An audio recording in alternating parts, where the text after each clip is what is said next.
We love a good monster story. We create them because the truth is often too complicated to human.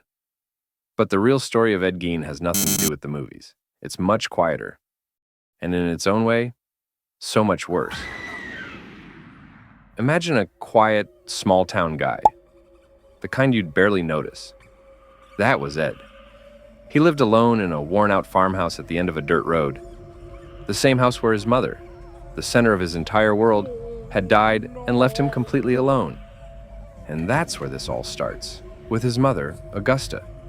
She was a hard, fire and brimstone woman who taught him that the outside world, especially women, were sinful and corrupt. She was his whole universe, and when she was gone, his mind just came unglued. What grew in that empty house wasn't rage. It was a deep, sickening loneliness, a desperate kind of grief. He got a strange idea in his head, a project. He decided he was going to make a woman. He thought if he could build a suit out of skin, he could put it on and become his mother again. Now, here's the part everyone gets wrong. The movies make him out to be a great hunter. The truth is, he was more of a collector. His real hunting ground was the town cemetery. In the middle of the night, he'd dig up women who had just been buried, women who looked like his mother, and he'd bring them back to his workshop. And what a workshop it was. When the police finally walked in, the smell hit them first. Then, they saw what he'd been building. This wasn't a messy slaughterhouse. It was like a craftsman's shed from a nightmare.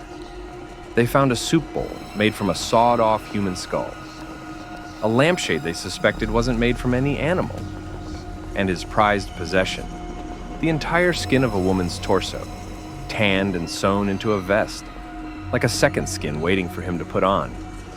The people in town were stunned. To them, Ed was just that quiet, helpful oddball.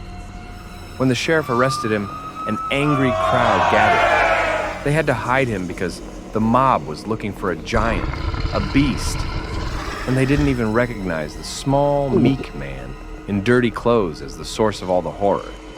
So no, Ed Gein wasn't a slasher. He was something more disturbing. He was a desperately lonely man, living in a shrine to his dead mother, surrounded by the things he'd made from the dead. The real terror isn't in some monster chasing you. It's in the quiet, ordinary man next door, sitting alone in the dark, just trying to stitch his broken world back together with skin and bone. And that's a chill that doesn't go away. But the story gets even stranger after they locked him up. Gein was declared legally insane and spent the rest of his life in a mental hospital. And in that controlled environment, the monster the world feared simply faded away. He became a model patient, quiet, polite, and cooperative. He spent his days reading adventure magazines and doing simple handicrafts. The same hands that had once worked with human skin were now patiently weaving bracelets and making small trinkets. He lived like this for decades, a gentle old man who seemed completely disconnected from his own horrific past. When he died in the hospital in 1984, it left behind a haunting question that still lingers today. Was Ed Gein truly evil? Or was he just a profoundly broken man whose severe mental illness created a nightmare for everyone else? His legacy forces us to confront the uncomfortable truth that sometimes the darkest horrors don't come from monsters, but from human minds that have simply come undone. If you found the real story behind the legend as unsettling as I did, and you want to join us as we uncover more of history's darkest and most fascinating chapters, please subscribe.